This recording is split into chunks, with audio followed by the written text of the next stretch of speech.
तो ये है सेंसे, जिसकी अपनी ज़िंदगी में बस एक ही ख्वाहिश है कि वह सुकून से मर सके। पर एक दिन आखिर में जब उसने अपनी ज़िंदगी से हार मान के ऐसा करने की कोशिश की तो अचानक ही एक ऐसे मैजिकल वर्ल्ड में पहुंच जाता है जहां उसे बिल्कुल भी नहीं होना चाहिए था, क्योंकि उसके पास सिर्फ और सिर्फ लेवल 1 के स्टेटस होते हैं। जितने भी अब तक इस वर्ल्ड में आए हैं, सेंसे उन सब में सबसे ज्यादा कमजोर है और उसके पास कोई स्पेशल स्किल भी नहीं।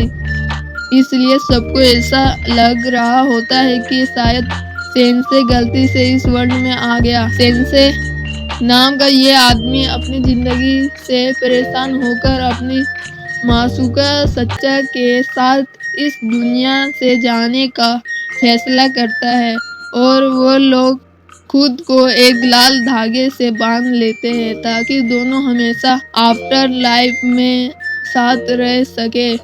देख के तो ऐसा लग रहा था कि दोनों इस तेज बहाव वाले नदी में कूदकर अपनी जान देंगे, पर इससे पहले कि वह लोग ऐसा कुछ कर पाते, वहाँ एट्री होती है। अपने ट्रक उन दोनों को हिट करके वहीं खत्म कर देता है। इसके बाद फिर सेंसे को दिखाया जाता है जहाँ उसकी आंख एक चर्च जैसी जगह पर खुलती है। उसे लगता है कि शायद लोग मरने के बाद यहीं आते हैं, तो एक लेडी आकर उसे कहती है कि नहीं, ये कोई स्वर्ग या नर्क नहीं है जहाँ लोग मरने के बाद आते हैं।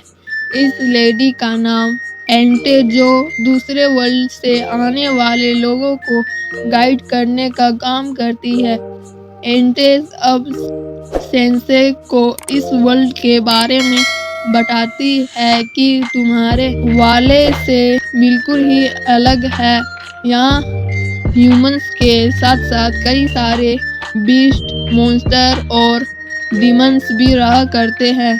तुम इस वर्ल्ड में टेलीपोर्ट होकर आए हो ताकि यहाँ के लोगों की हेल्प कर सको और इस दुनिया में आने वाले खतरों से बचा सको, जिसका मतलब कि सेंसे जो शांति से अपनी लवर के साथ मरना चाहता था, वह अब एक दूसरे वर्ल्ड में आकर फंस गया है। एंटे उसे इस वर्ल्ड के बारे में और भी चीजें बता ही रही होती है कि तब एक सेंसे ढेर सारी जहरीली पिल्स खा लेता है ताकि वो दोबारा मर सके, लेकिन तभी जल्दी से एंटे अपने मैजिक से उसे ठीक कर देती है। देखो, तुम्हें यह सब करने की कोई जरूरत नहीं, मैं वैसे भी जीना नहीं चाहता। तो एंटे उसे कहती है कि तुम ऐसा नहीं कर सकते, तुम्हें यहाँ भेजा गया है ताकि तुम इस वर्ल्ड को बचाओ। सेंसे कहता है कि मुझे इस दुनिया की कोई परवाह नहीं और फिर से उन जहरीली पिल्स को खाने लग जाता है। तो एंटे उसे समझाती है कि तुम्हें चुना गया है और तुम्हें इस बात को एक्सेप्ट करना ही होगा। सेंसे पूछता है तो किसने चुना मुझे, मैं तो बस आराम से मरना चाहता था। तो गाइस, इसका पार्ट 2